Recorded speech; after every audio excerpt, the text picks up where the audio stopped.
Sam is not a traditional billionaire because he believes in the concept of earn to give. What's up, guys? I'm here with my boy Sam. We're gonna do some TikToks for you guys, and it's gonna be an amazing day. We'll get started. We'll do a get ready with me.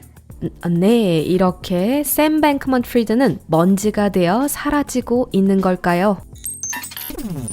지난 보도에 따르면 스캐머 샘 뱅크먼 프리드는 석방되었고 여전히 바하마에서 감시 아래에 있지만 두바이로 도망칠 기회를 노리고 있다고 하는데요. 오늘은 크립토닷컴이 실수로 보낸 5천억의 전말과 FTX 사태 이후 해외 거래소들의 아우성에 대해 이야기해 보도록 하겠습니다. 그럼 본격적으로 오늘 영상 시작하기 전 여러분, 앞으로 더 많은 소식 전할 테니 좋아요, 구독으로 크립토, NFT 그리고 메타버스에 대한 놓치기 아쉬운 소식들 크립토 누나와 함께 하세요. 그동안 바이낸스의 CEO CZ가 또 다른 FTX와 같은 거래소가 있을 수도 있다는 위험성에 대해 경고했습니다. 만약 거래소가 지갑 주소를 보여주기 전후에 많은 양의 암호화폐를 이동한다면 그것은 분명한 문제의 징조다 라고 말했죠. 그리고 얼마 지나지 않아 크립토닷컴 CEO가 CZ가 언급한 경고와 같은 거래 문제를 인정했고 엄청난 인출 증가로 이어졌습니다. 그 사건의 전말은 크립토닷컴이 실수로 콜드월렛에 보유한 이더리움의 80%를 게이츠.io라는 다른 거래소에 보냈고 다시 돌려달라고 한 것인데요. 온체인 데이터에 따르면 크립토닷컴은 실수로 32만 이더리움, 약 3억 8천만 US달러, 하나로 약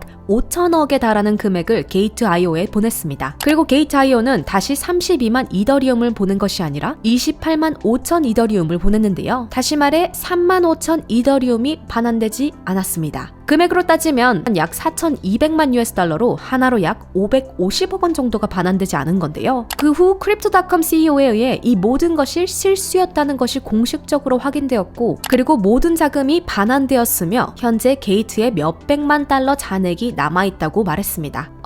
몇백만이 아니라 몇천만 달러인데 계산이 참으로 이상하긴 하네요. CZ가 말한 것처럼 이렇게 대량의 암호화폐를 이동하는 것이 위험징조라는 점 다시 리마인드 되는 시점입니다. 사실 크립토닷컴은 FTX 사태가 일어나기 전인 10월에 이미 대량의 가상자산을 이동했었고 게이트.io가 약 5일에서 10일 정도 후에 상황을 수정하기 시작했지만 그렇다고 의구심을 버릴 수는 없겠는데요. 크립토닷컴뿐 아니라 휴오비 또한 게이트.io와 함께 대출된 자금을 사용해 스냅샷을 공유한 혐의로 비난을 받고 있습니다. 실제로 스냅샷을 찍은 후 휴오이 거래소와 연동된 월렛 주소에서 10,000개의 이더리움이 출금된 것을 볼 수 있는데요. 그리고 후오비는 비교적 빠르게 이에 대답을 하며 이것은 단지 오해일 뿐이고 이용자의 자산이 안전하며 언제든지 인출할 수 있다고 커뮤니티를 확신시켰습니다. 게다가 오늘 오전 미국 1위 거래소인 코인베이스가 69만 1,000 이더리움을 핫 월렛에 보낸 것이 포착되었는데요. 다행히도 코인베이스 팀에 의하면 이것은 콜드 월렛 복원이었다고 합니다. 하지만 여전히 중앙 집권식 화폐 거래소에 대한 신뢰는 바닥이라고 할 수 있겠는데요. 반면 이런 모든 경고를 앞장서서 언급한 CZ가 오늘 인도네시아에서 열린 컨퍼런스에서 FTX 사태 이후 거래소들의 필요한 모습을 언급하고 있습니다. We, Binance, have always held 100% reserves of user assets, and we're leading the way to do proof of reserves, publicly disclosing all of our cold wallet addresses, and other industry players are forced to follow because if they don't follow, they become even smaller. And when they follow, some of them have some issues now. We, as an industry, we need to increase the transparency. We need to work very closely with regulators all around the world. 이렇게 CZ는 신뢰를 기반으로 한 거래소들이 나아가야 할 방향에 대해 이야기했는데요. 그럼 이런 맞는 말만 하는 CZ가 운영하는 바이낸스, 과연 믿을 수 있을까요? In fact, CZ doesn't care about money. He has no fancy clothes or cars, and he plans to donate his wealth to charity.